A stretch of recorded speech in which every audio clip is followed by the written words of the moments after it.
Alors, Shabbat, on va lire la paracha de Tzav. Et ce Shabbat, c'est aussi para. Il y a deux séquences Torah. Il y a aussi para, il me semble. C'est para Tzav. Mais on va parler de Tzav parce que c'est une paracha tellement inintéressante que, heureusement qu'elle est avant Pessah. Alors, il y a toujours une bonne raison de parler d'autre chose. Soit de Shabbat Achodesh, Shabbat Para, Shabbat Agadol. Enfin, on essaie toujours de la diluer dans quelque chose parce qu'elle est vraiment inintéressante de prime abord, quoi. C'est-à-dire, d'abord, euh, elle est, elle est technique, elle est technique complètement sur, et en plus, la technicité dont elle parle, c'est les corbanotes qu'on a déjà vus la semaine dernière. Ça veut dire, c'est comme si c'était une répétition de la paracha de Vaïkra. Donc déjà, Vaïkra, c'était pas formidable au niveau de l'intérêt pratique comme ça. Mais alors, Tzav, c'est encore plus bizarre d'essayer de trouver, de la lire et d'essayer de trouver un intérêt quelconque dans la paracha de Tzav. C'est pour ça que c'est toujours un grand défi d'essayer de parler de la paracha. D'abord, elle s'appelle Tzav. Tzav, ça veut dire ordonne. Ordonne. Comme à mon habitude, je vais essayer de chercher une raison pour laquelle toute la paracha s'appelle Tzav. Alors, vous allez me dire, les rabbins, ils ont pris un mot comme ça du premier passouk ou du deuxième passouk et ils en ont fait un titre. Mais alors, je vous lis le premier passouk. Vaïdaber Adonai El Moshe les morts. Bon, ils n'ont pris aucun mot de ce passouk. Après, Tzav et Aaron, ordonne à Aaron et à ses enfants, voici la Torah du Ola. C'est-à-dire, voici les lois concernant, voici le déroulement du Ola. Ils ont pris le mot Tzav, ordonne à Aaron et à ses enfants. Et pour que ce mot Tzav soit le mot le plus significatif des premiers versets et de toute la paracha, ça m'interpelle. Et je voudrais savoir pourquoi est-ce que ça s'appelle ça. La semaine dernière, je vous rappelle que j'ai essayé d'expliquer pourquoi, enfin de donner une raison pour laquelle la paracha s'appelait Vaïkra. Je ne sais pas si vous vous rappelez. La semaine dernière, j'avais proposé que tout le livre de Vaïkra parlait de quoi? Vous vous rappelez? Que de parler de la personne, de l'individu, exactement. C'est-à-dire que jusqu'à présent, on parlait dans tous les livres de Shemot du peuple d'Israël et des qualités, on l'a fait sortir, c'était le peuple d'Israël, c'était une entité. Et là, on va parler des individus. Donc, le mot Vaïkra, qui veut dire que Dieu appelle de façon particulière Moïse, et il a un certain intérêt, il a un certain désir de vouloir avoir un rapport avec Moïse. Hein, il l'appelle, il l'appelle. Et donc, c'est tellement important que Moïse n'a même pas osé écrire le mot Vaïkra. Il a écrit Vaïkra avec un petit aleph en disant Vaïka, Bémikré. Oh, il ne m'a pas appelé pour moi, c'était comme ça par hasard. Je passais par là. Tellement il était humble et qu'il voulait. Et tellement le mot Vaïkra veut dire que c'était quelque chose d'important. Hein, parce que si c'était pas important, il n'aurait pas fait. Il n'aurait pas dit non, non, non, merci. Alors, donc Vaïkra, oui.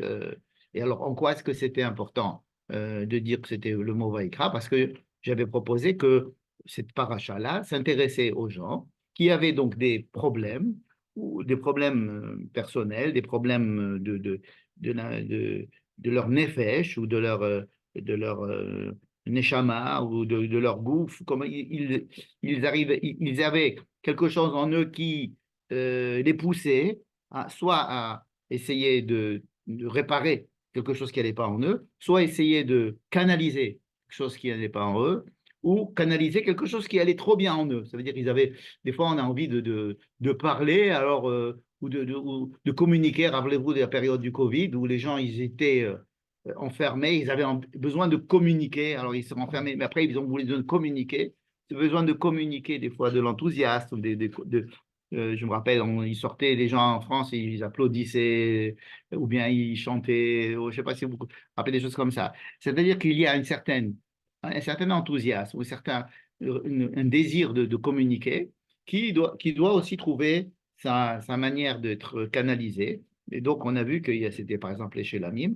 Et donc, il y avait plusieurs sortes de canalisations possibles de se rapprocher de Dieu. Et là, on avait dit la semaine dernière que se rapprocher de Dieu, c'est quoi?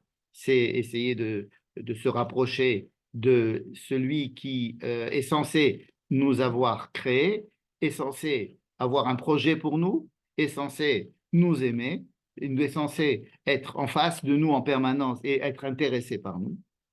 Donc, c'est le tiers idéal, puisque c'est une personne à la fois, c'est un être qui à la fois est à l'origine de notre existence, qui a une idée du but pour lequel on vit, qui est intéressé par nous, qui voudrait bien que ça aille le mieux possible pour nous et pour tout le monde. Elle n'a pas trouvé les clés sur la porte. Et donc, se rapprocher de la source de vie, quoi, la source de vie qui est Dieu. Et donc, c'est pour ça qu'on peut appeler que les corbanotes quelque chose qui peut rapprocher. Donc, ça, c'était la semaine dernière. Vaïkra, on avait expliqué Vaïkra. Donc là, maintenant, Tzav, ça a l'air d'être exactement le contraire. Tzav, ça veut dire ordonne. La dernière fois, la semaine dernière, c'était si quelqu'un il avait envie, il se lève le matin et il se dit je voudrais bien faire ceci ou cela, alors il viendra au temple et il amènera un corban et il dira je veux amener un corban comme ça ou comme ça. C'était pratiquement tout le temps ce qu'on appelle des nedava, c'est-à-dire des corbanes qui viennent de l'initiative humaine, qui sont de l'initiative personnel, vraiment personnel, et le Cohen est là pour justement écouter et apporter, peut-être aider même, peut-être, ce n'est pas dit, mais il est très possible que ça fasse partie du travail du Cohen, d'aider la personne qui vient pour diagnostiquer son désir et lui conseiller de voir quel corban elle va apporter. Et donc tout ça, c'était quelque chose qui était de l'ordre de l'aide à la personne. Et là, on parle de tzav. Vous voyez où je veux en venir? Tzav, ça veut dire ordonne. Ça n'a rien à voir. Ça n'a rien à voir. Ordonne, ça veut dire, bon là, on va ordonner qui? On va ordonner au Cohen de faire certaines choses. Mais déjà, de prendre toute la paracha et de nous dire que c'est tzav, ça ça nous montre que nous parlons maintenant, on ne parle plus du tout du même sujet. C'est plus, si vous avez un problème, venez me voir. C'est, voilà ce qu'il faut faire. Vous voyez ce que je veux dire? Hein, c'est tout à fait l'expression de la personne. Imaginez par exemple, je ne sais pas, bon, on vous dit, il y a un psychologue qui habite telle rue, ok?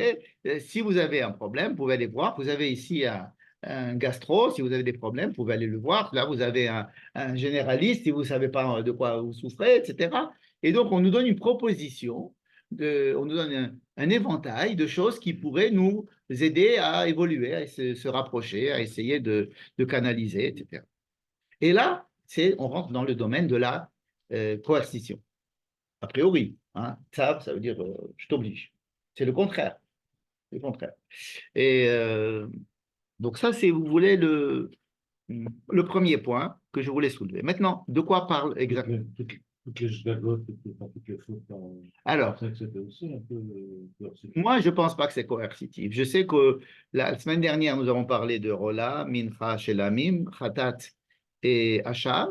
En général, la tradition veut que les trois premiers, ça soit Nedava, Korban Nedava, c'est-à-dire vraiment ce que je viens de décrire, mais que les deux autres, c'est-à-dire Hacham, Khatat et Hacham, ce soient des Korban Chova. C'est quoi Chova? Alors on dit, si tu as fait une faute, viens payer. Et moi, ce n'est pas du tout comme ça que je lis la chose. D'abord, le mot chova n'existe pas là-bas, n'existe pas dans la paracha. Il nous dit exactement de la même manière que tu te lèves et tu as un problème existentiel et que tu veux faire un korban rola, ou bien que tu as un désir très profond d'exprimer une grande joie, tu as une reconnaissance envers Dieu. Il t'a apporté la refoua à quelqu'un, tu as eu un enfant, est-ce que je sais, moi, il y a eu quelque chose de extraordinaire dans ta vie qui te fait vouloir partager ton enthousiasme, alors amène un korban chez l'ami. Et bien, de la même manière, tu as l'impression d'avoir raté quelque chose, ou d'avoir manqué quelque chose, ou bien d'avoir pas fait quelque chose de correct, involontairement. Alors, voilà aussi comment est-ce que tu peux essayer euh, de réparer ce sentiment. Et à mon avis, c'est simplement un sentiment différent de celui du Rola Mincha chez l'Amim, mais c'est aussi un sentiment que la Torah nous aide à réparer. Ce n'est pas un PV. C'est pas un PV. Quand on parle de Rola, de Chova, on a l'impression que c'est un PV. C'est pour ça que j'aime pas le mot Chova. Tu vois ce que je veux dire? C'est quelqu'un, ah, t'as allumé du feu Shabbat, tu savais pas que c'était Shabbat, bon, alors amène un korban khatat. Ok, alors pourquoi? Ah, ben parce que tu as fait une bêtise, alors il faut que tu répares. En quoi est-ce que qu'est-ce que je répare? Si j'ai transgressé Shabbat parce que je ne savais pas que c'était Shabbat, je croyais que c'était dimanche. Ok? Et je me dis, ah ben tiens, mais oui, c'est Shabbat. Ou bien j'ai complètement oublié. Alors, en quoi est-ce que le fait d'amener un sacrifice qui s'appelle Khatat va réparer le fait que j'ai transgressé Shabbat? Ou bien j'ai renversé quelqu'un dans la rue, en voiture. Vraiment, ce n'était pas mon intention. J'étais en voiture, paf, et puis bon, j'étais pas sous, je prenais de la bonne vitesse. Le gosse, il est rentré, il est rentré. Bon, alors c'est vraiment un temps, c'est pas de ma faute. On ne peut pas m'accuser de quoi que ce soit. Le gosse, il est là. Mais je me sens, je n'arrive pas à dormir la nuit. J'arrive pas à dormir la nuit. Je le vois à l'hôpital, je sais, j'arrive pas à être. Pourquoi? Parce que c'est quelque chose. En quoi est-ce qu'apporter un korban khatat va réparer le gosse? Que je lui donne de l'argent, tout ça, ça c'est des misakim, ok, on a appris ça déjà. Mais en quoi est-ce que je pourrais avoir un sentiment de culpabilité avec lequel je ne peux pas, j'arrive pas à être shalem, n'est-ce pas? Donc le khatat, c'est pour essayer de de réparer ce sentiment de culpabilité. Mais c'est pas une option aussi. C'est une option d'apporter le Shabbat. Tu as oublié Shabbat. Tu peux dire, ah ben non, moi, aujourd'hui, j'apporte pas Il va t'obliger. Écoute, si vraiment c'est un moyen de réparer un sentiment vrai, un vrai sentiment de culpabilité, mais je cours. Si quelqu'un a un vrai sentiment de culpabilité et qu'on lui donne la manière de pouvoir réparer cette chose-là, imaginons que ça existe. Alors, qui va m'obliger d'amener un korban khatat? On me dira alors, ok, alors le tarif, c'est ça. Et justement, c'est ça le mot qui m'embête, c'est le mot tarif. C'est pas un tarif. Tu vois ce que je veux te dire? C'est que c'est pas le problème de. Parce que si c'était un PV, un tarif, ah, tu as transgressé Shabbat, alors dans ce cas-là, tu dois ramener un truc comme ça. Mais ça, c'est uniquement parce on cherche à ce que j'aille mieux. Si je n'ai rien à faire, excusez-moi de cette expression, personne ne va m'obliger à le faire. La preuve que ce n'est pas un PV, c'est que si je l'ai fait intentionnellement, le truc, ça veut dire que j'ai volontairement transgressé Shabbat. Et bien dans ce cas-là, je devrais apporter un PV beaucoup plus.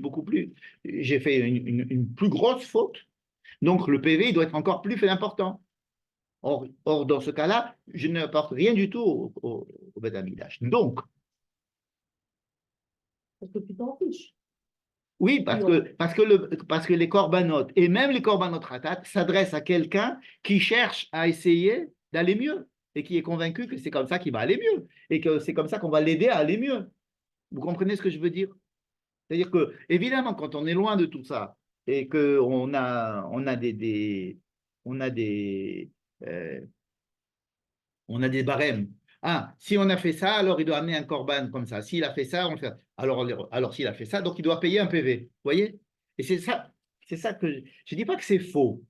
Évidemment que ça va être vrai. Alors, celui qui a transgressé Shabbat de façon bishgaga, alors il doit amener un corban khatat. Et alors la question est de savoir s'il a fait plein de fautes pendant Shabbat, est-ce qu'il doit amener un corban pour chaque faute, ou bien est-ce que c'est Berlem Echad, est-ce que c'est un truc pour tout le Shabbat?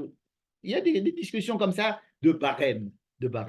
Mais il me semble qu'il faut lire la paracha dans son ensemble. On est toujours dans la paracha de Vaïkra, dans son ensemble, et dans son ensemble, elle est entièrement adressée à quelqu'un qui voudrait aller mieux ou qui conseillerait d'aller mieux quand il a un problème. Vous voyez? Dans ce sens, je ne pense absolument pas qu'il y ait ici une notion de de barème, de faute, de PV, de knas, comme on dit en hébreu. Parce que, bon, aujourd'hui, par exemple, on le sait, il y a des gens qui sont religieux et des gens qui ne sont pas religieux, n'est-ce pas? On n'a pas une loi iranienne qui va dire, ah, tu n'as pas mis le voile, donc tu as 300 coups, n'est-ce pas? Donc il y a un barème pour chaque faute. Tu n'as pas mis, ton truc, tu as conduit pendant Shabbat, donc tu vas recevoir 500 coups. Non, d'accord? Et puis ça n'a jamais été comme ça. Ça n'a jamais été comme ça. C'est le type qui vient, c'est le contraire. C'est quelqu'un qui vient chez le Kohen, il dit, écoutez, j'arrive pas à dormir. Il dit, qu'est-ce qui se passe? J'ai fait une bêtise. J'ai fait une bêtise. Je voulais pas la faire. J'ai fait une bêtise. J'ai l'impression que j'ai fait une grosse bêtise, etc. Qu'est-ce que je peux faire? Oh, ok, voilà. Tu vois ce que je veux dire? C'est très différent de la. C'est pas une coercition. C'est pas une coercition. C'est une proposition pour aller mieux. Je vais vous dire même plus. Quelque chose qui va peut-être vous étonner. Mais même les mitzvot, ce sont des propositions. Alors que justement de ça, on va parler cette semaine, de la paracha de Tzav. Même les Tzav, même la mitzvah, vous savez, comment il s'appelle, le Zohar appelle les mitzvot. Comment ils appellent les mitzvot? Ils appellent ça Eitin, conseil. Ils appellent les mitzvot des conseils. Alors, hein, Eitin, c'est Eitzot. Eitin. Le Tav et le Tzadir, Eitzot. Eitin. Ça veut dire quoi qu'une mitzvah, c'est alors, pourquoi tu me l'appelles mitzvah? Pourquoi tu me dis que c'est une mitzvah? Une mitzvah, c'est un commandement. Mais la Kabbalah, elle est tellement au courant du bienfait de ce que peut apporter une mitzvah faite par quelqu'un, qu'il lui dit, bah, écoute, si tu ne le fais pas, c'est toi qui perds, quoi. Mais la personne ne peut jamais être consciente de ça. Elle dit, oh, je dois faire, je le fais, quoi. Mais au fond, si on était conscient et qu'on savait les tenants et les aboutissants des mitzvot, on courrait vers les mitzvot. Et c'est pour ça que la Kabbalah qui est au courant et qui connaît la valeur et l'apport qu'une mitzvah apporte à une personne en profondeur, alors elle dit c'est un conseil.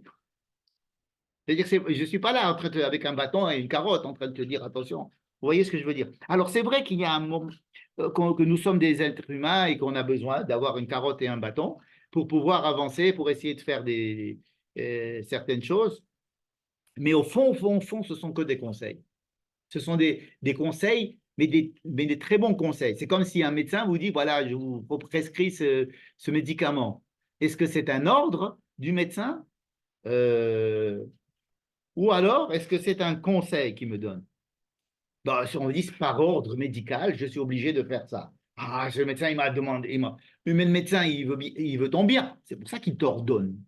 Le médecin t'ordonne de prendre ce médicament parce qu'il cherche ton bien.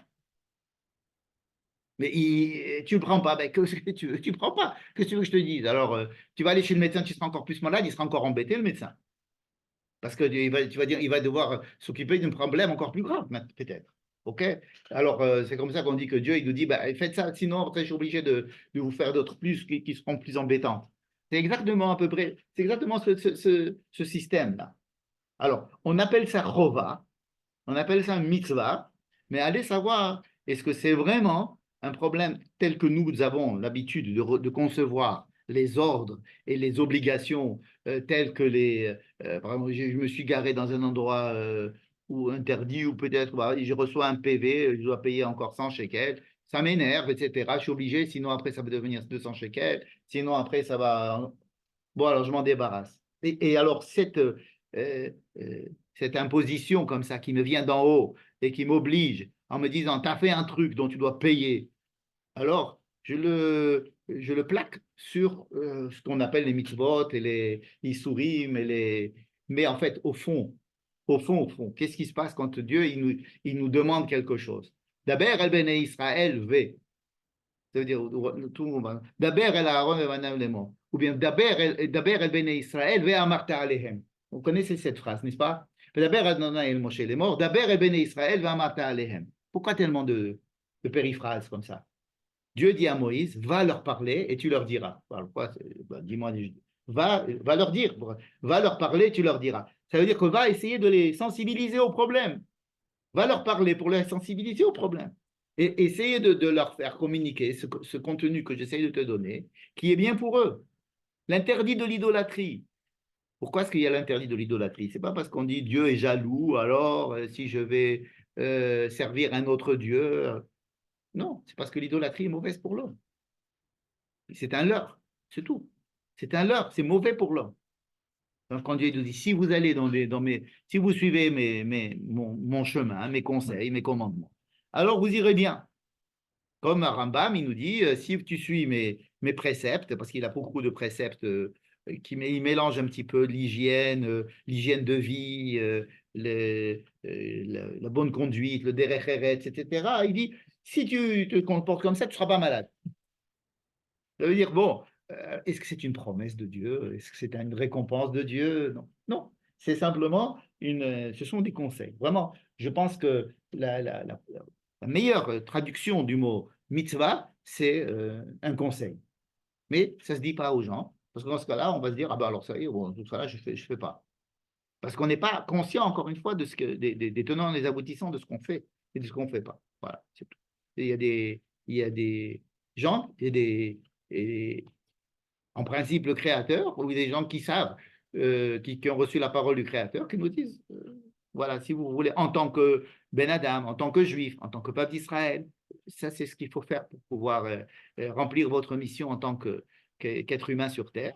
Et donc, là, on a touché le point essentiel qui semble occuper la paracha de Vaïkra. Ça veut dire pourquoi est-ce que je considère que les Khatat et les Hacham sont aussi des Korban Nedava. En fait, c'est ça que je viens de dire. Alors que les Chachamim, où la plupart des gens disent que ce sont des Korban Chova. Évidemment que ce sont des Korban Chova dans la pratique. Mais le mot Chova n'étant pas écrit dans la Torah, j'en profite pour dire que ce n'est pas le Chova dont on a l'habitude. C'est pas, si vous ne faites pas ça, il y a le couvre-feu, vous devez éteindre les lumières, sinon les avions vont bombarder. Alors, si j'allume la lumière pendant le couvre-feu, qu'est-ce que j'ai fait? J'ai transgressé la loi municipale. Alors, on peut me donner un CNAS parce que j'ai oublié. Mais d'un autre côté aussi, je me dis, mince, mais si j'allume les lumières, ben, je vais donner aux avions ennemis des indications, ils vont me lancer de la bombe. Donc, ce sont des conseils, bien que ce soit des lois obligatoires, ce sont aussi des conseils. Bref, alors on passe à notre paracha de Tzav. D'abord, je vais essayer de voir de quoi parle la paracha de Tzav. D'accord, si vous voulez bien. Donc, la paracha de Tzav va parler au Kohen. Elle s'adresse au Kohen. Contrairement à la semaine dernière. La semaine dernière, elle ne s'adressait pas au Kohen, elle s'adressait à chaque personne. Là, elle s'adresse au Kohen. Déjà, c'est embêtant, parce que ça sort du cadre dont on a parlé jusqu'à présent. Donc, on va se poser la question de savoir qu'est-ce que ça fait ici. Si j'ai défini le livre de Vaïkra comme étant tourné vers les gens, pourquoi est-ce qu'on s'adresse au Kohen? Vous allez me dire, on s'adresse au Kohen pour qu'il puisse s'occuper des gens, ce qui est vrai. Mais on va les utiliser, les Kohen, comme des instruments, comme si on était là en train de, par exemple, le type de la coupe patrolim qui est en train de dire, toi, tu es psychiatre, tu t'installes, et toi, tu fais ça, et toi, tu fais ça, et toi, tu es chirurgien, et toi, tu fais ça, etc. Maintenant, je vais faire une liste de tous les médecins, et ensuite, je vais la proposer au patient, et le patient, quand il aura un problème, il saura vers qui et comment faire pour se soigner. Mais je dois organiser, par exemple, un hôpital où je dois dire à chacun où est-ce qu'il va se trouver, et donc je dois ordonner aux médecins, aux infirmières, à l'équipe, je vais donner des ordres, n'est-ce pas? Ensuite, vous allez être au service des gens qui vont venir demander de l'aide, n'est-ce pas? Donc, voilà dans le cadre dans lequel se trouve notre paracha. Tzav et Aharon, tu vas lui dire comment est-ce qu'il faut, par exemple, t'occuper s'il y a un hola, s'il y a un korban hola. C'est le korban où tout brûle sur le misbéar. Hein? C'est la semaine dernière. Ensuite, voilà la Torah du mincha. Le mot Torah dans la Bible, dans le mot Torah, Torah, c'est le nohal. On dirait aujourd'hui le nohal, c'est-à-dire la procédure. C'est ça la Torah. Torah, c'est la procédure. Hein, c'est pas avant que ça devienne, comme on dit aujourd'hui, le mot Torah, c'est la Torah. Torah mincha, c'est voici la procédure qu'il faut entamer pour. Tu as trouvé? Ah, c'était dedans? Dans ton sac? Non, c'est pas vrai. Ouais, ben ça va, c'est pas grave. T'as C'est une mérité, petite randonnée gratuite. Tu t'as as, mérité une camomille. droit à un petit verre de thé supplémentaire. C'est pas assez marché. Ça n'a pas assez marché. Bon, très bien. Alors, on a la Ola. Ensuite, le deuxième, c'est Zotorat à Mincha. Et là, ça respecte, si vous voulez, l'ordre de la semaine dernière. Zot Torat, Ze Korban, Beyom Imashachoto. Bon, c'est autre chose. Après, il y a Zot Torat Hachatat. OK. Zot Torat Mincha, donc Hachatat. Et ensuite, ça va être Torat Hashelamim. D'accord? Ça veut dire qu'on a la même liste que la dernière fois, à savoir Ola, Mincha, Khatat, Hacham et Shelamim. Simplement, ce n'est pas dans le même ordre. Dans Vaikra, il y avait Ola, Mincha, Shelamim, Khatat, Hacham. Ici, il y a Ola, Mincha, Khatat, Hacham, Shelamim. C'est-à-dire que les Shelamim, qu'est-ce que c'est Shelamim? Je vous rappelle que le Korban Shelamim, c'est un animal que nous apportons par enthousiasme. Enthousiasme, on veut remercier, on veut faire partager, on veut faire une Serouda Todaya, on veut remercier. Et donc, l'animal est proposé sur l'autel en partie. Une partie va être donnée au Kohen et une partie la plus grande partie va être mangée par la personne qui amène le Korban. C'est vraiment un Korban festif comme ça, où on doit inviter plein de gens parce qu'on ne peut pas le manger trop longtemps.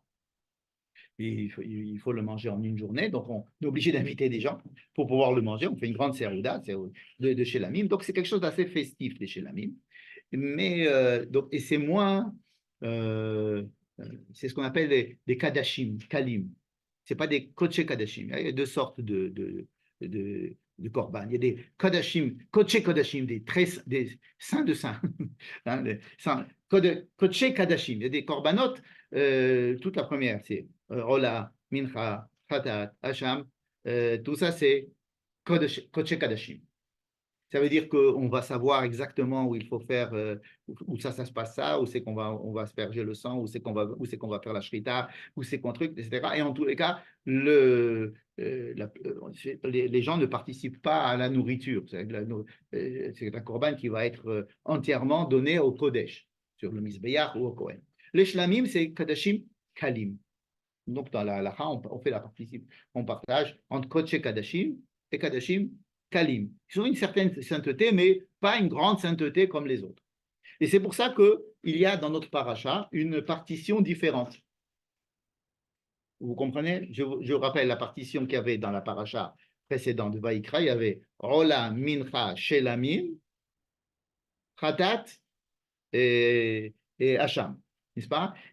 Ça faisait partie de la graduation de l'intensité, si vous voulez, du besoin psychologique de la personne. Puisque c'était ça, on voulait savoir, la personne qui a un problème bon ou un mauvais problème, hein, quelque chose qu'il a besoin de traiter, on va dire le traiter en bien, en mal, hein. Il y avait une graduation dans la profondeur du mal que l'on pouvait ressentir ou du bien que l'on peut ressentir. Là, la partition est différente. C'est une partition selon les catégories de qu'est-ce que doit faire le Kohen avec ça. Donc, on va s'adresser au Kohen, on va dire, si quelqu'un t'amène un truc comme ça, qu'est-ce que tu fais? Tu prends ça, tu fais ça, tu mets ça, etc. C'est ça notre paracha, elle va s'adresser au Kohen. Elle va lui dire, dans le cas, quelqu'un t'amène un korban comme ça, dans ce cas-là, tu fais ça, tu fais ça, tu fais ça. Tu pourras, toi, manger ça, tu feras mettre ça sur le misbéyar, ça, tu feras. Et donc, on a l'impression que ce sont des horaot, des directives qui sont faites au Kohen, qui va recevoir les corbanotes que nous avons vus la semaine dernière. D'accord? Mode d'emploi. C'est le mode d'emploi du point de vue du Kohen. D'accord? Pourquoi est-ce que ce n'est pas le même ordre? On a dit, parce que ici l'ordre c'est Kadashim, Kodesh Kadashim, et ensuite Kadashim Kalim. Donc les Shlamim sont bien. D'accord? On va poser la question. Pourquoi est-ce que tu fais deux fois la liste? Pourquoi tu ne mets pas, par exemple, Ola? Toi, tu amènes Ola dans ce cas-là, et voilà ce que le Kohen fera de ça. Mincha, dans ce cas-là, tu amèneras Mincha, dans ce cas-là, le Kohen fera ça, ça, ça. C'est-à-dire, pourquoi ne pas avoir mis ensemble les deux listes? Vous comprenez? C'est une question qu'on peut se poser sur le plan logique. D'accord? Donc, c'est une question qu'on va vraiment se poser. Et ça fait déjà deux questions, n'est-ce pas? Une première question, je vous rappelle, c'était pourquoi est-ce qu'on passe de quelque chose de volontaire à quelque chose de coercitif?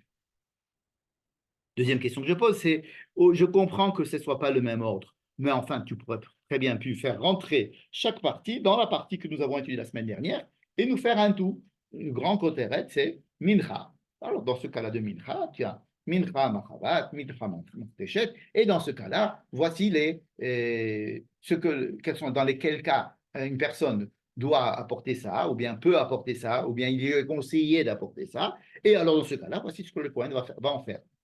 D'accord? Pourquoi c'est séparé? Donc, la première partie de la paracha, c'est ça. Si on revient sur les 5 catégories que nous avons vues la semaine dernière, mais du point de vue du Kohen. C'est clair? Ça, c'est la première partie de la paracha de Tsa. La deuxième partie de la paracha de Tsa, c'est comment est-ce qu'on peut prendre un Kohen. Comment on fait? On fait pour que le Kohen soit Kohen. C'est qu'à la base, ils n'étaient pas Kohen. On prend Aaron, on prend ses enfants et on va les introniser. On va les faire rentrer Kohen. Les premiers. Les premiers. Après, c'est les Et autres. après, la même chose qu'on a fait à cela, on le fera pour à chaque fois qu'un Kohen va rentrer en fonction, il va devoir faire ça. Même un Kohen qui va rentrer pour la première fois et qui va servir au temple, il devra faire un certain protocole. Et la première fois qu'on fait ce protocole-là, c'est pour Aaron et ses enfants, puisque c'est le premier Kohen qu'il y a eu. Et quand est-ce qu'on va le faire? On va le faire entre le premier et le 8 Nissan. D'accord? Entre le premier et le 8 Nissan. Quand je dis ça, vous ne sursautez pas. Mais beaucoup de gens doivent sursauter parce que Rashi, par exemple, il dit non, ça s'est passé entre le 22 Adar et le premier Nissan. Ou Aaron. Pour les 7 jours de préparation des Kohen, pour les rendre Kohen. Tous les coins ou les premiers? Ben, les premiers. Ah, les premiers. D'accord? Après, toute cette liste-là, pour rendre un Kohen, va être utilisée. À chaque fois qu'un Kohen Gadol va devenir Kohen Gadol, il va falloir faire ça. Il y a certaines choses que le Kohen Gadol va faire tous les jours. Se rappeler que chaque jour, il est renommé. Ça s'appelle Mincha Travitim. C'est-à-dire qu'il fait tous les jours une Mincha, matin et soir, la semoule, pour se rappeler comme s'il était renommé chaque jour. C'est une partie de toute cette cérémoniale que le Kohen Gadol doit refaire tous les jours. Mais autrement, c'est le cérémonial que chaque Kohen doit faire. Et évidemment, puisque c'est maintenant qu'ils vont devenir pour la première fois Kohen, donc ça s'appelle les Shivra, Yémé, Milouim. D'accord? De là vient le mot Milouim aujourd'hui quand on va faire les Milouim. Qu'est-ce que ça veut dire les Milouim? Hein? Alors aujourd'hui, Milouim, c'est entraînement. Ouais, mais alors à l'époque, c'est d'où vient le mot Milouim, Shiva, Yémé, Milouim, les 7 jours de Milouim, d'où ça vient le mot Milouim à la base? C'est les malais et yadam, remplir leurs mains. En fait, remplir leurs mains, ça veut dire les mettre en fonction. C'est comme si on devait leur donner en main le diplôme ou le sceptre ou les malais et yadam, ça veut dire les mettre en fonction. Donc c'est là que vient le mot remplir leurs mains. C'est-à-dire ils arrivent les mains vides et là on leur donne une fonction, ils ont les mains pleines. C'est innocent. Donc le mot les malais otam, ça va être donc de les nommer, de leur donner une fonction. De là, les sept premiers jours, ce sont les Shivra Yemem Ilouim. N'est-ce pas? Donc, pourquoi est-ce que j'ai dit que c'était du 1er Nissan au 8 Nissan?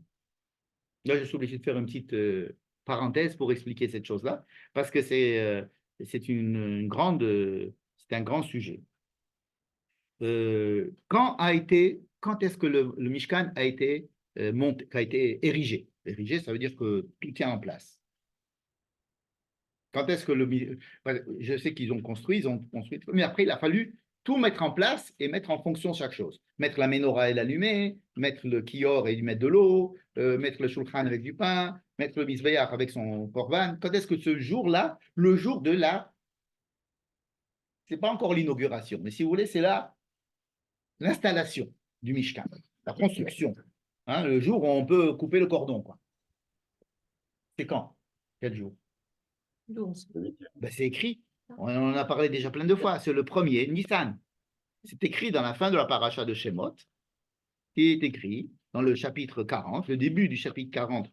Il n'est pas très grave. S'il est tombé, c'est qu'il ne tient plus. Merci. Au début du chapitre 40, Vaidaber Adonai Moshe lemor, Beyom achodesh harishon, hein, c'est Nissan, Be'echad la chodesh, premier jour, Takim et Mishkan, tu vas ériger le Mishkan. Et effectivement, c'est ce qu'a fait Moïse. ויעש משה ככל אשר ציווה אדוני אותו, כן עשה. בחודש הראשון, בשנה השנית באחד לחודש, הוקם המשכן.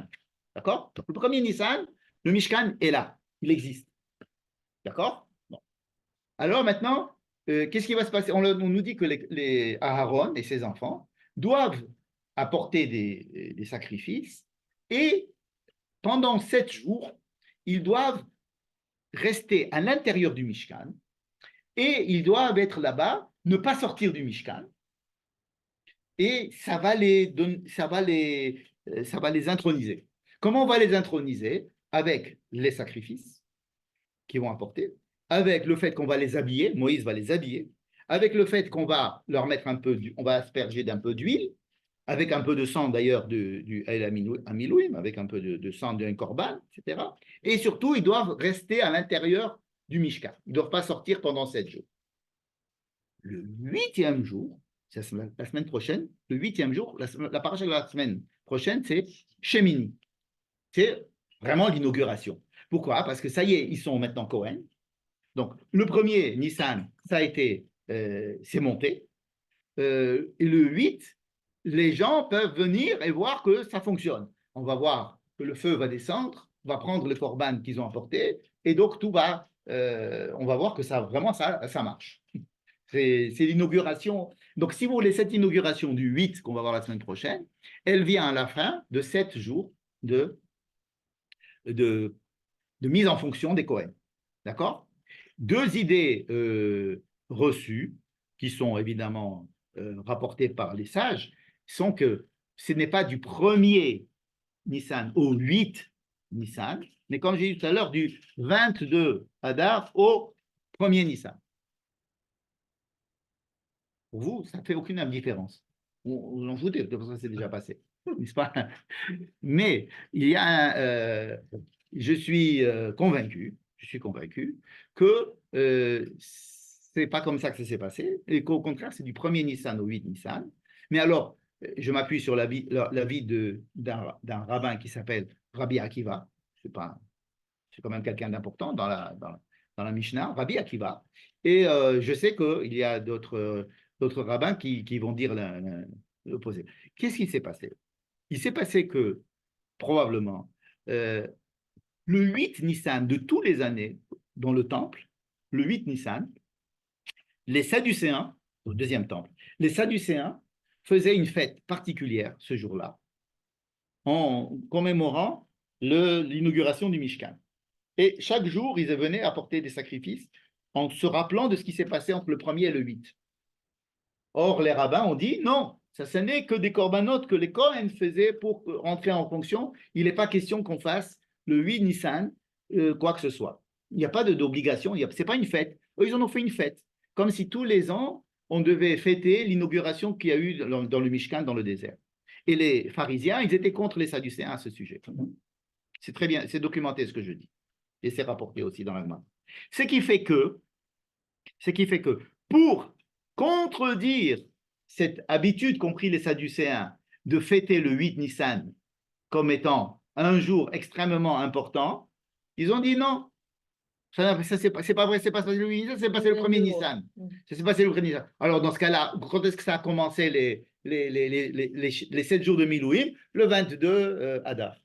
Et c'est de là qu'est partie cette idée-là, pour dire que le premier Nissan, en fait, le Yom HaShemini dont on parlera la semaine prochaine, c'est le 1er Nissan.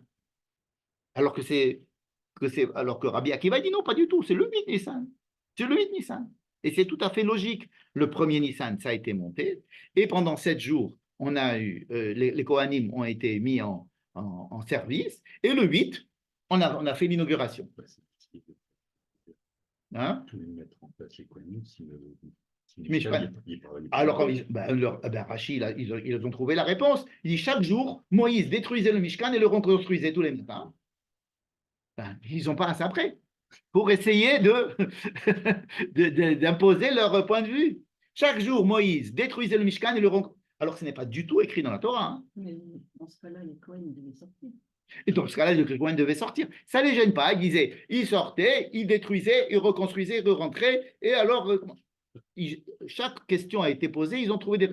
Mais pourquoi tellement. Après, quand j'ai découvert qu'en fait, c'était un problème de Sadducéens, et que et pour eux, un problème avec les Sadducéens, c'était un problème vital, ils étaient prêts à faire ce qu'ils voulaient, mais il ne fallait pas que les Sadducéens installent leur minagim. Et donc, ils ont annulé complètement. Ils ont dit non, ça ne s'est pas passé le 8. Pour essayer Vous voyez à quel point la guerre entre les pharisiens et les sadducéens était importante, qu'ils arrivaient même à changer l'histoire. Hein? Changer l'histoire. C'est changer l'histoire. Changer l'histoire. Bon. Et deuxième avis qui court, deuxième idée très répandue qui court, c'est que chaque jour des 7 jours, chaque jour de ces 7 jours de machin, il faisait tout ce qui est décrit dans la paracha. Ça veut dire qu'on les habillait, on leur mettait le truc, et ils faisaient les corbanotes chaque jour. Chaque jour, ils refaisaient les corbanotes. Or, le Rav Jonathan Grossman a écrit des articles et il a démontré ça de façon assez claire par rapport à tout ce qui est écrit dans le Pshat, qu'on n'a jamais dit qu'il devait faire ça pendant 7 jours. Pendant 7 jours, il devait rester à l'intérieur assis. Il ne devait pas bouger de là-bas. Mais il n'est pas de question que pendant 7 jours, il faisait tous les corbanotes et que Moshe leur faisait tous les corbanotes et qu'il les habillait et les déshabillait. Simplement, il devait rester là-bas 7 jours. Ça, je vous ramène son avis et j'ai étudié ses sources et j'ai étudié ce qu'il a dit. Ça me semble effectivement le pshat de ce qui est écrit dans la Torah, n'est-ce pas? Alors, Rashi va vous dire Yemalé et Yadam, pendant 7 jours, ils doivent rester assis dans le Oel Moed, les Malé et Yadam, pour les mettre en fonction. Il va dire Ima Korbanot. Mais le passage ne dit pas les Korbanot. Voilà. Ce sont des parenthèses techniques qui vous peut-être passent un petit peu à côté de la. Hein, ça ne vous intéresse pas sur qu'est-ce que vous allez faire demain matin au petit déjeuner. Mais disons que ce sont deux marlocotes qui sont assez importantes. Et aujourd'hui, il me semble que, encore une fois, le premier Nissan, le Mishkan a été érigé et c'est le 8. Yom HaShemini, c'est le 8 Nissan. Le 8 Nissan. En plus, il y a une très forte. Tarana, un argument très fort de Rabbi Akiva qui dit le 8, c'est le 8, c'était inauguré, c'est le jour où sont morts à Nadav et Avihu. Vous savez, ils sont rentrés et ils ont été brûlés. Or, ce jour-là, après, Moïse a demandé à leur cousin Germain de les faire sortir, parce qu'ils étaient rentrés à l'intérieur. Donc, il fallait les faire sortir. En les faisant sortir, donc ils se sont devenus impurs parce qu'ils ont été en contact avec un mort. Donc, ils étaient impurs combien de temps? Pendant 7 jours.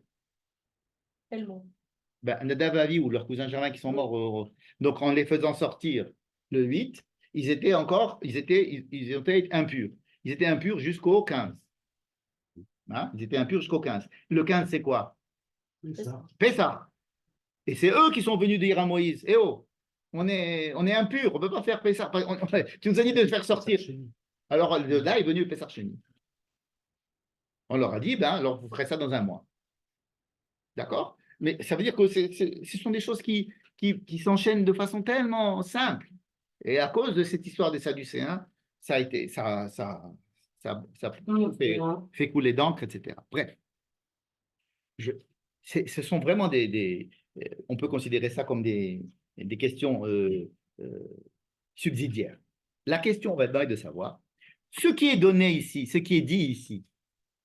Quand est-ce que ça a été dit à Moïse? Quand est-ce que ça a été donné à Moïse, cette paracha? Donc, je vous ai dit que la paracha comporte 2 parties. La première partie, c'est qu'est-ce que fait un Kohen quand il reçoit un Ola, Mincha, Fatat, etc. Comment est-ce que tu fais avec ses corbanotes? C'est-à-dire, comment est-ce que le Kohen s'organise pour faire qu'est-ce qu'il doit manger, qu'est-ce qu'il doit.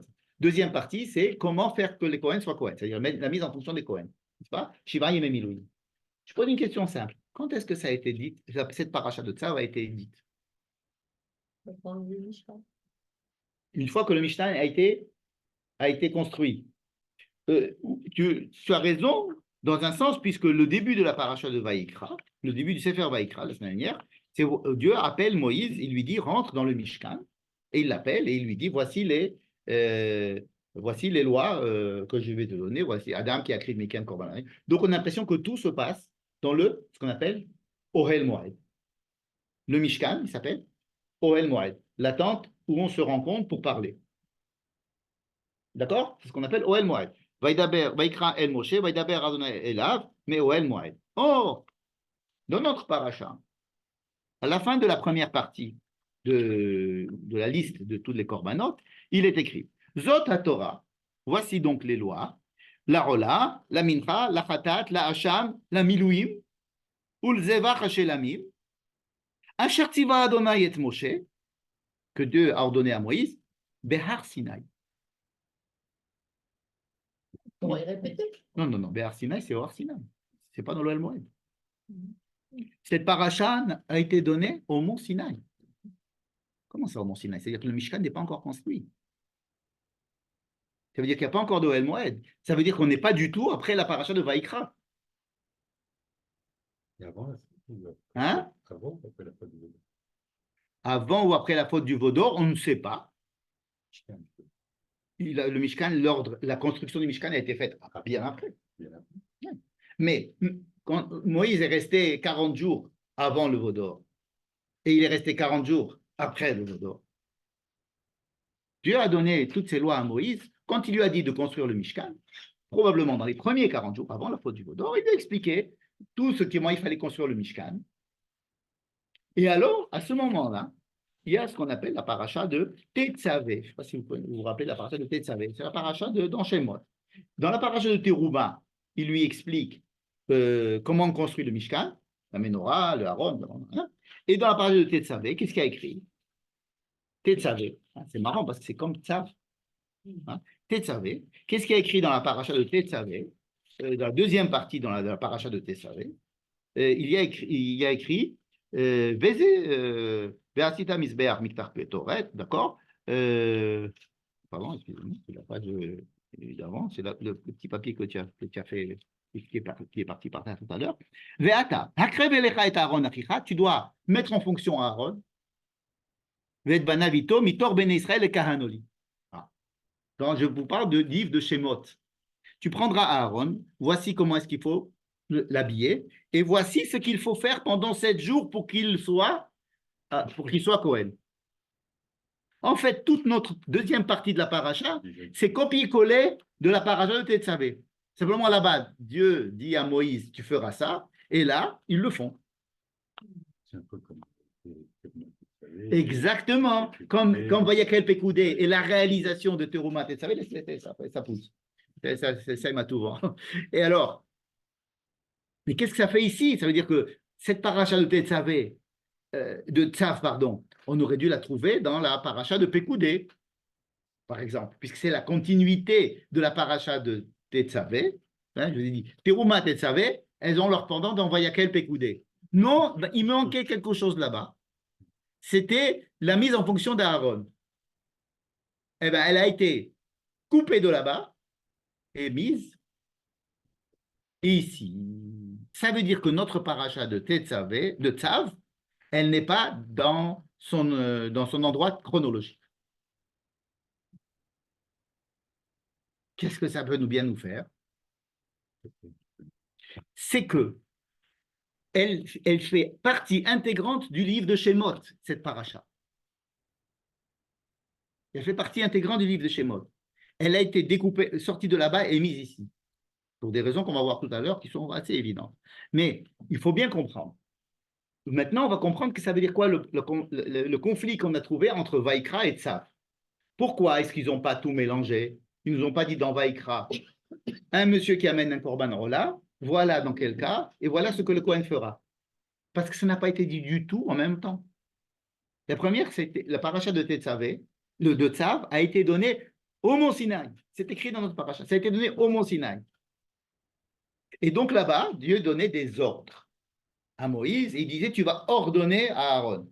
C'est comme tout à l'heure, je disais avec l'hôpital, je vous donne des ordres qu'il va falloir que vous fassiez ici le Cheder Miyun, ici vous allez faire ça, on est en train d'organiser le service qui sera donné aux gens. Et donc là, c'est des ordres. La mise en place du Mishkan, c'est des ordres. Tu feras ça comme ça, et tu feras ça comme ça, et tu feras ça comme ça. Et les Kohen, c'est comme un instrument qui se trouve dans le Mishkan et qui doit être mis en place et dont on va le former en fonction pour qu'il sache quoi faire dans quel cas. Et alors ça, c'est pas s'il a envie. C'est la mise en place de ces gens-là, de cette population qui va être au service des gens après qui vont venir dans le livre de Vaïkra et qui vont avoir besoin de ce genre de service. Vous comprenez? Dans Shemot, on met en place les choses. On a construit le Mishkan. Et quand on a parlé des Kohen, on les forme les Kohen dans le livre de Shemot. Et on les oblige. On les oblige et on leur dit faites 8 années d'études et apprenez ça et faites comme ça et habillez-vous comme ça et faites comme ça et sachez que dans tel cas voilà ce qu'il faut faire, etc. Vous comprenez? C'est ça la coercition qu'il y a dans Tzav, elle fait partie intégrante de la coercition et les mitzvot obligatoires qu'il y a dans la construction du Mishkan. C'est comme si on formait des médecins. Où c'est qu'on va former les médecins? On va les former dans l'endroit où on est en train de mettre en place les structures. C'est Shemot. Donc notre paracha de Tzav, elle ne fait pas partie chronologiquement du livre de Vaïkra. Elle a été donnée au Har Sinai bien avant. Et alors, pourquoi j'ai besoin de Vaïkra? Alors, une fois que j'ai mis en place cette structure dans le livre de Shemot, avec le Mishkan, avec la possibilité avec les gens qui vont venir et qui vont vous conseiller quel korban vous pouvez amener, dans quel problème vous avez pour que je puisse vous aider. Ça, c'est l'obligation, et ça, c'est la mise en place du livre, de la paracha de Tzav, avec la paracha de Tetzavé, et la paracha de Pekoudé, et la paracha de Vayakel, qui mettent en place des choses. Après, on va s'adresser aux gens. Vaïkra, c'est on s'adresse aux gens. On dit, écoutez, si vous avez des problèmes, venez, il y a des gens qui vont venir vous s'occuper de vous. Vous comprenez? Ça veut dire que le Vaïkra, il s'adresse aux gens. Shemot, il s'adresse à la structure qui va accueillir ces gens. Et la paracha de Tzav, qui nous paraissait incongrue tout à l'heure, en disant, mais pourquoi, Piton, tu commences à me dire, voici le Nohal, le protocole de ça, le protocole de ça, et tu vas les obliger, et toute la paracha s'appelle Tzav, parce qu'elle ne fait pas partie de ce livre. Tout simplement, elle ne fait pas partie de ce livre. Elle a été coupée et transposée. Et même on peut dire copiée de la paracha de Tetzavé et transposée. D'accord? Mais elle s'adresse quand même à l'humain. Hein? Elle s'adresse à l'humain. Et elle s'adresse au Kohen. Comme Shemot s'adressait à Moshe, et elle s'adressait qui c'est que Moshe, c'est un responsable, et les Kohen aussi, ils sont responsables. Ils font partie des gens qui vont mettre en place des choses et qui sont responsables. En fait, c'est pour mettre toute cette structure au service des gens. Vaïkra, c'est le dépliant que l'on dit aux gens et qu'on envoie aux gens pour leur dire, si vous avez tel problème, venez voir. Venez voir. C'est-à-dire qu'on s'adresse à la population dans Vaïkra. D'accord? Tandis que dans le livre de Shemot, on met en place la structure qui va les accueillir. Vous voyez? Donc ça a été dit dans 2 endroits différents, à 2 personnes différentes, dans 2 esprits différents. Vous comprenez? À la fois la mise en fonction des Kohen, mais aussi leur fonction. Ça veut dire, qu'est-ce que vous faites, vous, là-bas, quand vous recevez un korban comme ça, qu'est-ce que vous faites? Quand quelqu'un est là, qu'est-ce qui se passe? Hein? Ah, des autres clés. Non, vous me suivez pour l'instant? Ça veut dire que notre histoire de Tzav, il faut bien comprendre qu'elle a été donnée, comme c'est écrit, au mont Sinaï. Alors vous allez me dire, et pourquoi elle est là? Pourquoi ils l'ont mise là, puisqu'elle fait partie du livre de Shemot? Tout simplement parce que, étant donné qu'on vient de parler de la liste des corbanotes de la personne qui, quand il veut faire un hola, alors on nous dit, ben, mais voilà comment est-ce que ça va être récupéré par le... Et pourquoi ça n'a pas été intégré chacune? Parce que ces 2 parachutes, ce sont des choses qui ont été dites à des moments différents, à des gens différents, pour des trucs différents. Mais étant donné que ça concerne les corbanotes, alors on nous a donné la liste des corbanotes du point de vue de l'utilisateur, de celui qui va être demandeur de ce service, qui va être là, qui a un problème, j'ai un problème de mincha, alors qu'est-ce que je fais? Ben tu viens, ne t'inquiète pas, le Kohen va te recevoir et puis il va te faire le Korban Mincha. Et au Kohen, on leur a déjà dit qu'est-ce qu'ils devraient faire dans ces cas-là. Évidemment, on forme les Kohen avant de dire à la population, si vous avez un problème, venez voir, il y a des gens qui vont s'occuper de vous. Vous comprenez? Donc, ce sont deux parachutes qui sont collés l'une à l'autre. On a l'impression euh, que c'est le même sujet, et c'est pour ça qu'elles ont été mises l'une à l'autre, mais elles n'ont pas été dites en même temps. D'accord? Donc, quand est-ce que ça s'est passé tout ça? Le premier Nissan, Moïse a inauguré, a construit le Mishkan est là. Ensuite, qu'est-ce qu'il fait?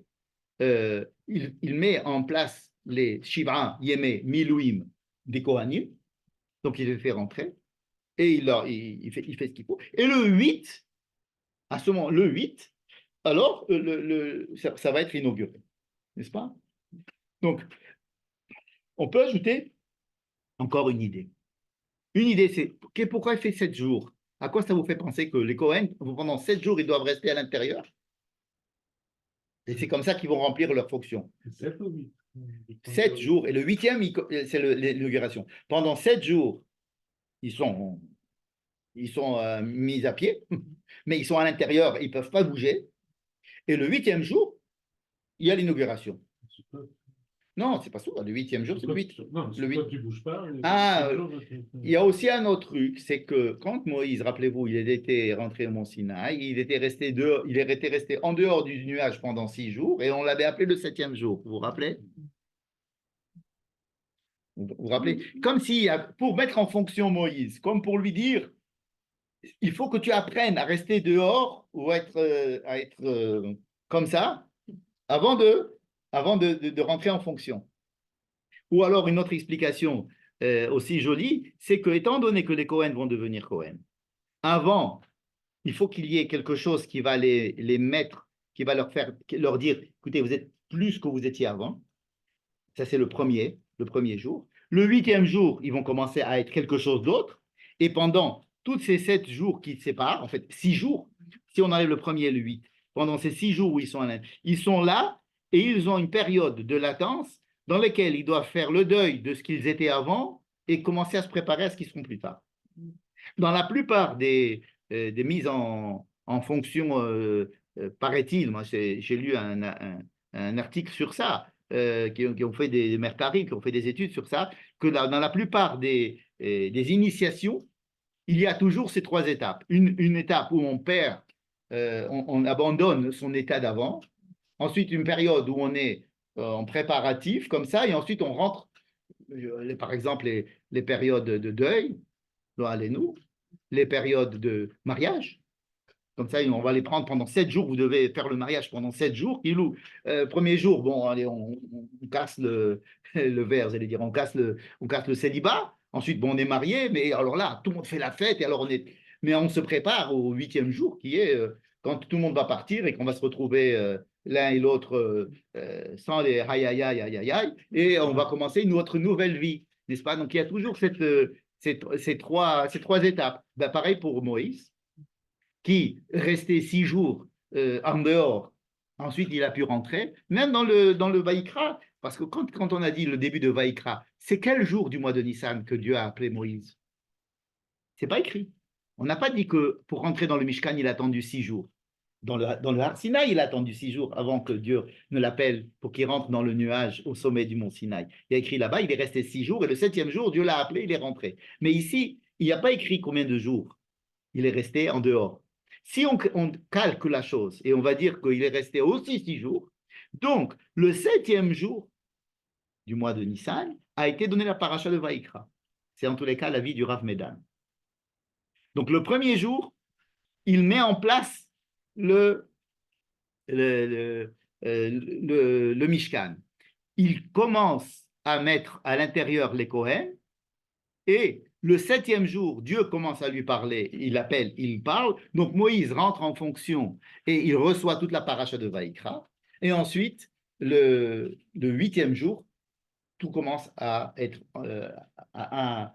inauguré. Ça veut dire, Moïse, il est et il joue son rôle, Aaron et les enfants, et ses enfants jouent leur rôle, le peuple d'Israël joue leur rôle parce qu'ils sont tous là en train de voir le feu, ils se prosternent et ils sont tous en train d'être joyeux, tout se passe le 8e jour, n'est-ce pas?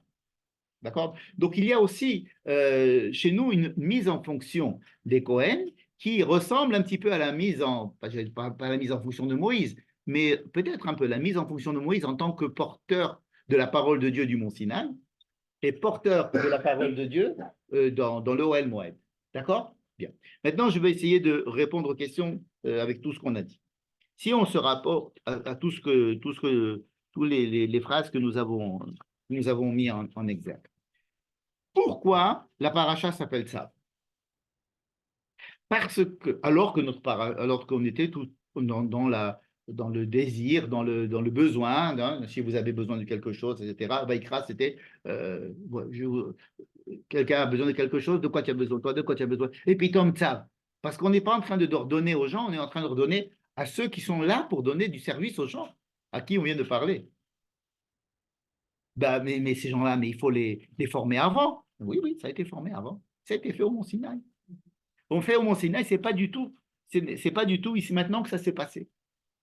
Donc, Tzav, la mise en ordonnance des Kohanim et de leurs enfants, s'est passé sur le Mont Sinaï, c'est-à-dire sur le plan du sens, ça veut dire qu'on a d'abord formé le lieu, la construction du lieu, les personnes qui doivent travailler là-bas, leurs fonctions et l'impression qu'ils sont là au service des gens, et ensuite on devrait commencer le livre de Vaïkra.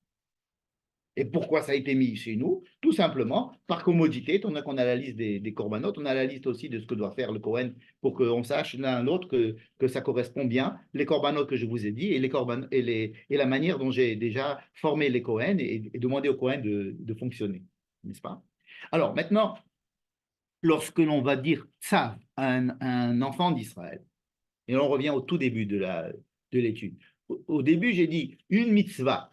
Parce qu'on a l'impression que les gens, les béné Israël, eux, ils sont pépères. C'est-à-dire qu'on est en train de fabriquer une structure pour les aider, n'est-ce pas? Qu'ils ont un problème. Donc, la Vaïkra, c'est le dépliant de qu'est-ce que la copatroline peut faire pour vous, n'est-ce pas?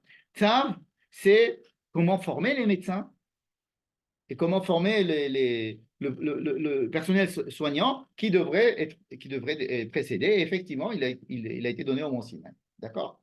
Alors maintenant, quand on va dire Tzav à un malade, un utilisateur, un béné Israël, quand on lui donne une mitzvah, qu'est-ce que c'est que le sens de la mitzvah? Vous voyez? Qu'est-ce que c'est que le sens de la mitzvah? Je répète. Nous voyons ici la mitzvah qui est donnée au Kohen. Et on l'a expliqué en tant que je suis obligé de vous donner des ordres parce que vous devez être au service des gens. Je dois vous expliquer comment ça va se passer, parce que vous êtes obligés, vous êtes des prestataires de services. Les Cohen, ils sont des prestataires de services, si j'ose m'exprimer ainsi. Ils sont des envoyés de Dieu pour qu'ils puissent donner du service au peuple, n'est-ce pas? Mais des fois, on va donner des ordres au peuple. On va leur dire, prenez un loulav. Donc, comment ça se comprend, prenez un loulav? Est-ce que c'est moi, à votre place, j'aurais pris un loulav. Quand c'est Soukot, je vous conseille de prendre un loulav. Ça va vous faire beaucoup de bien. Ou bien, non, prenez un loulav. C'est obligé. Et vous n'avez pas pris un loulav, vous avez raté. Il faut prendre un loulav, c'est obligé. Mais la mitzvah, c'est comme ça qu'on la comprend, la mitzvah. Est-ce que nous sommes des Kohanim qui sont mis en fonction parce que nous avons une fonction vis-à-vis de nous-mêmes, vis-à-vis du peuple, vis-à-vis des autres nations, vis-à-vis du monde entier? Ça veut dire que quand on va donner des mitzvot au peuple d'Israël, c'est comme un petit peu quand on va donner des mitzvot au Kohen. Ça veut dire que chaque personne, il est responsable de quelque chose. Vous comprenez? Le Kohen, on va dire, pourquoi je donne des mitzvot au Kohen? Pourquoi le pauvre Kohen, il doit recevoir des tzav? C'est obligé. Hein? Parce que ce sont comme j'ai dit tout à l'heure, des donneurs de prestations, des prestataires. Hein? Ils offrent une prestation, donc ils sont obligés d'être formés. Oui, mais c'est eux qui ont choisi d'être. Enfin, aussi, ils ont un côté. C'est moi qui ai voulu faire médecine. C'est toi qui as voulu faire médecine. C'est toi qui as voulu être psychologue.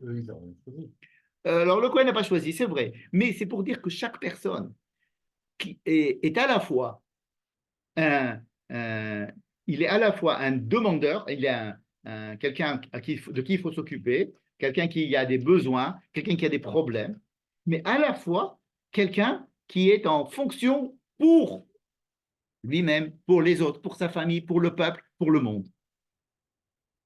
C'est l'idée que je veux faire sortir ici, c'est que, en fait, quand on dit que le peuple juif doit être un peuple de Kohanim, donc on va les. Tu vas me dire, ils n'ont rien choisi, ils n'ont pas choisi aussi les juifs d'être juifs. Tu es juif, enfin en général.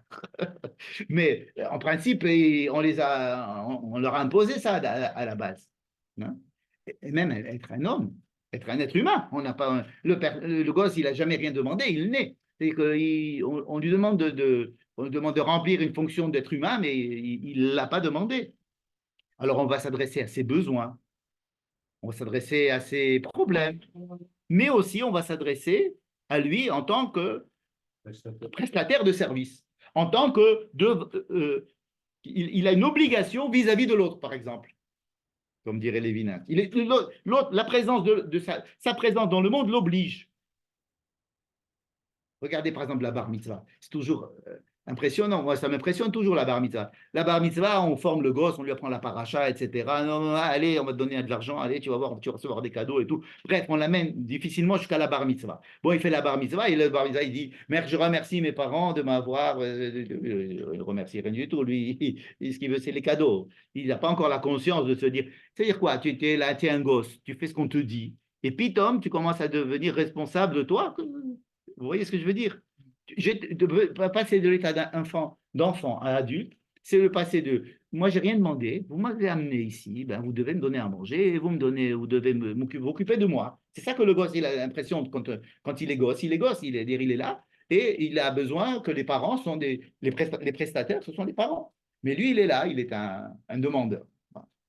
Maintenant, de ce demandeur-là, on va faire lui-même un prestateur de service. Hein? C'est comme ça qu'on devient adulte. En devenant un prestataire de service envers soi, envers sa femme, envers ses enfants, envers la famille, envers la société, envers tout, quoi. Moi quand je suis né, moi, j'ai rien demandé. Pourquoi est-ce que. Alors, ça justifie le fait qu'on s'occupe de moi. Les gens qui m'ont mis dans ce pétrin, ben, ils s'occupent de moi.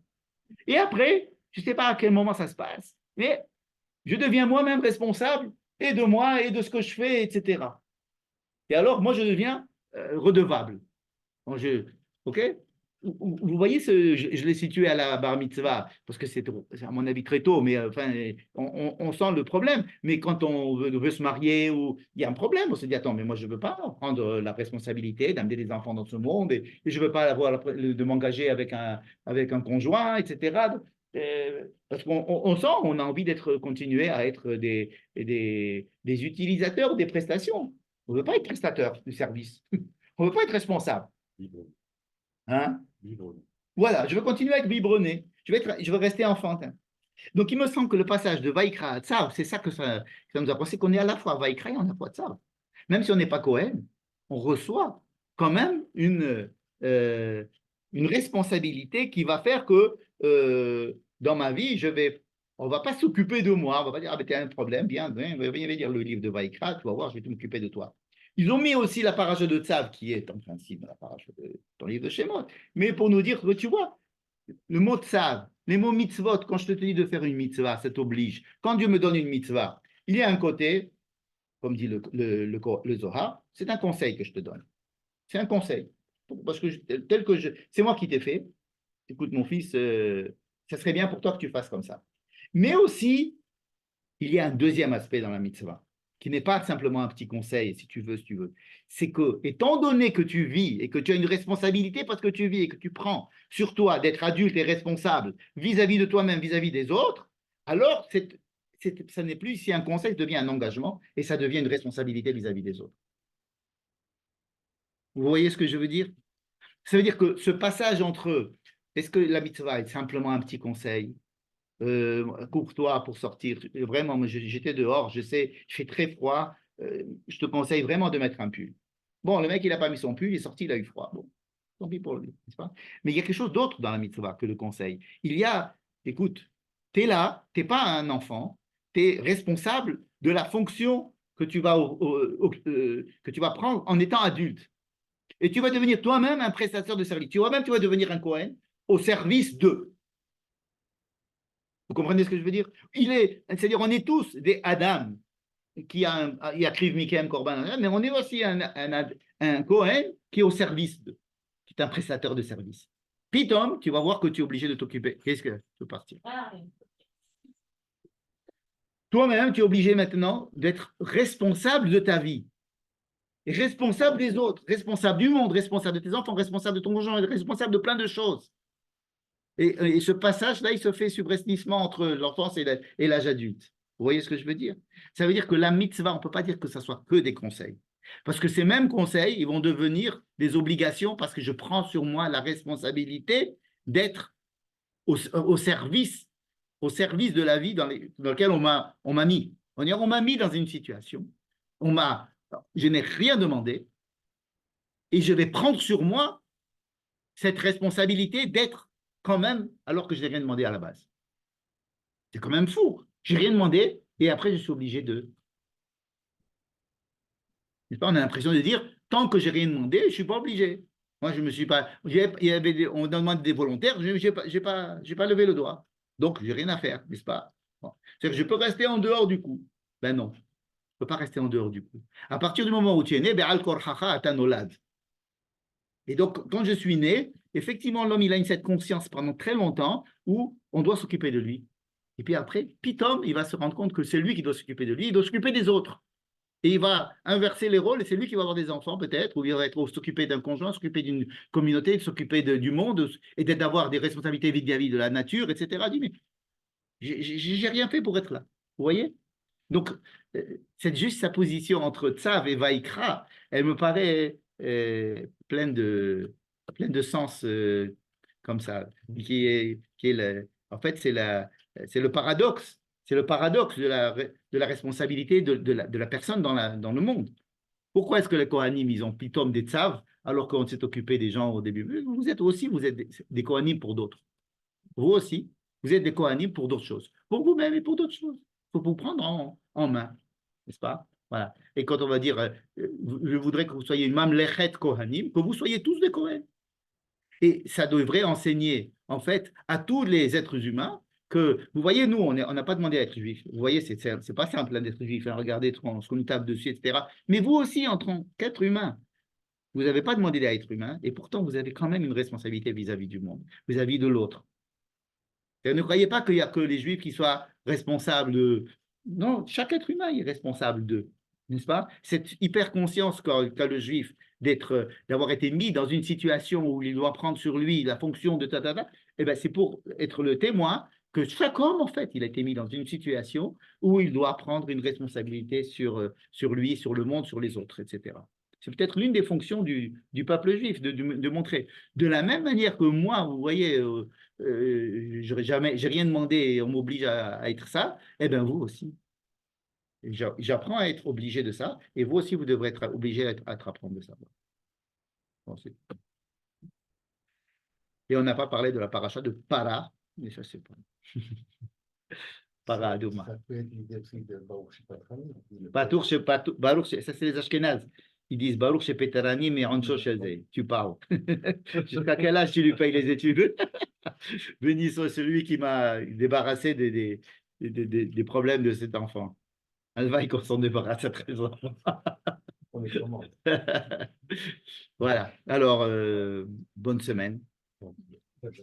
Avec plaisir. Merci à vous. Merci Michel. Merci à vous. Au revoir. Bonne soirée. Je dirais du sens de Parajat Tzav. C'était